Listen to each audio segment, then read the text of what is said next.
जीवन में शिक्षा कैसे मिले और जीवन की शिक्षा कौन सी उपयोगी है, जो हमें जीवन की हर परिस्थिति में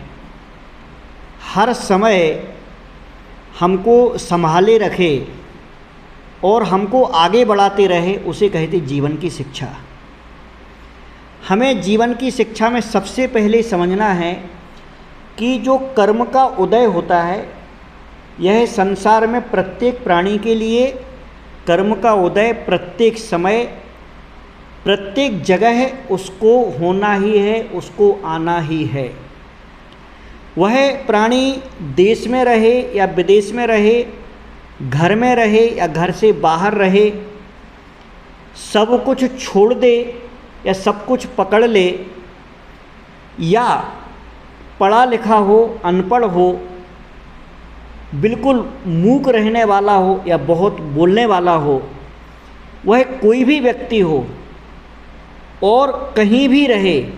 कर्म का उदय उसे आना ही है। मान लीजिए जैसे उसे सुख की अनुभूति होना है, उसे साता मिलना है, तो वह जिस भी परिस्थिति में रहेगा उसमें कम या बढ़,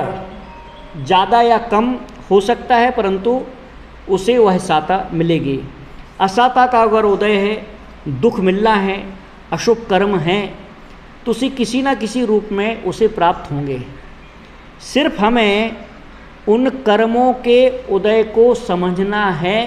कि यह कर्म, अगर मैं, ऐसा नहीं है कि मैं यहाँ पर हूँ तो मेरे लिए कर्म का उदय नहीं आएगा, मैं वहाँ पर होऊंगा तो कर्म का उदय आएगा, या उस दिशा में चला जाऊँ या इस दिशा में चला जाऊँ। आप संसार में कहीं भी चले जाइए,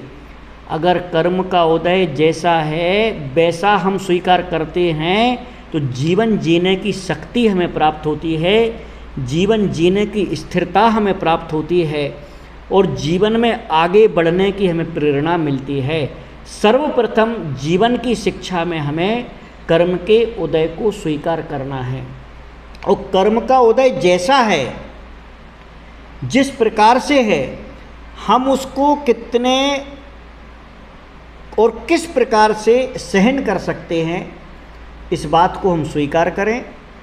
और उस स्वीकारता के साथ में हम ऐसा ना करें कि कर्म का उदय हमारा है और हम बोले अरे यार इनके कारण मेरा ऐसा हो गया। नहीं, यह हमारे जो महापुरुष हैं, हमारे जो बहुत बड़े बड़े ज्ञानी महात्मा हैं, उन्होंने हमें यही शिक्षा दी है कि जीवन जीने की शिक्षा में सर्वप्रथम हमें अगर किसी बात को समझना है, किसी तत्व को समझना है, तो इस बात को गांठ बांध लो और इस बात को पक्का कर लो कि हमें सर्वप्रथम जो शब्द है, सर्वप्रथम जो शिक्षा है अच्छे से जीवन जीने के लिए, कि हम इस बात को स्वीकार करें कि कर्म का उदय सबके लिए अपने अपने समय पर आता है।